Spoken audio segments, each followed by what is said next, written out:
নমস্কার সবাইকে। আজকে আমি রান্না করব পাও ভাজি। আপনারা দেখতে থাকুন। প্রথমে আমি কড়াই গরম করে তাতে জিরে ফোড়ন দিয়ে একে একে সবজি দিয়ে দিলাম। আলু, ফুলকপি, বিট, গাজর, আপনারা আপনাদের পছন্দ মতন সবজিও দিতে পারেন বাড়িয়ে। একটু টমেটোও দিয়েছি। দিয়ে একটু হালকা নাড়াচাড়া করে একটুখানি পাও ভাজি মশলা আর অল্প লবণ দিয়ে নাড়াচাড়া করে তারপরে আমি এটা প্রেসার কুকারে দিয়ে দেব। প্রেসার কুকারে একটু ভালো করে সেদ্ধ হওয়ার মতন 4-5টা সিটি দিয়ে নেব।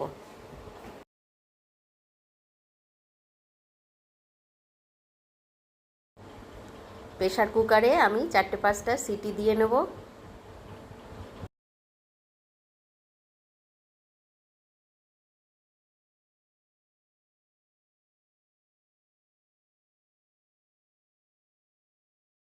কড়াইতে একটুখানি মাখন দিয়ে অল্প সাদা তেল দিয়ে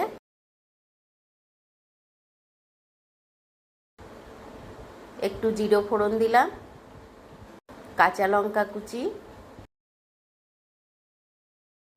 রসুন কুচি, আদা কুচি, অল্প হালকা করে আগুনটা একটুখানি ভেজে নেব। পেঁয়াজটা দিয়ে দিলাম।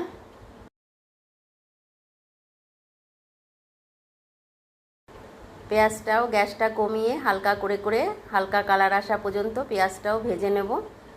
পেঁয়াজটা ভাজা হয়ে গেলে ক্যাপসিকামটাও ভাজা হবে অল্প। ক্যাপসিকামটা ভাজা হয়ে গেছে।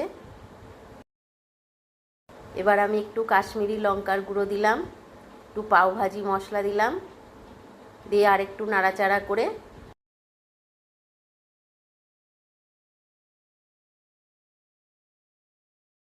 এবার সবজিটা ঠান্ডা হয়ে গেছে। আমি সবজিগুলো ভালো করে মেশ করে নেব।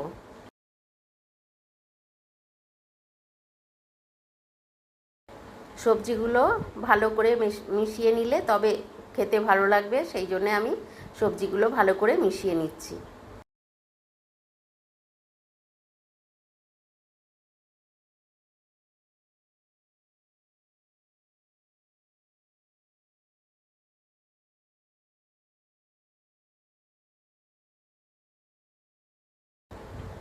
অল্প একটু প্রেসার কুকার ধোয়া একটু জল দিয়ে দিলাম। 5 মিনিট মতন ঢাকা দিয়ে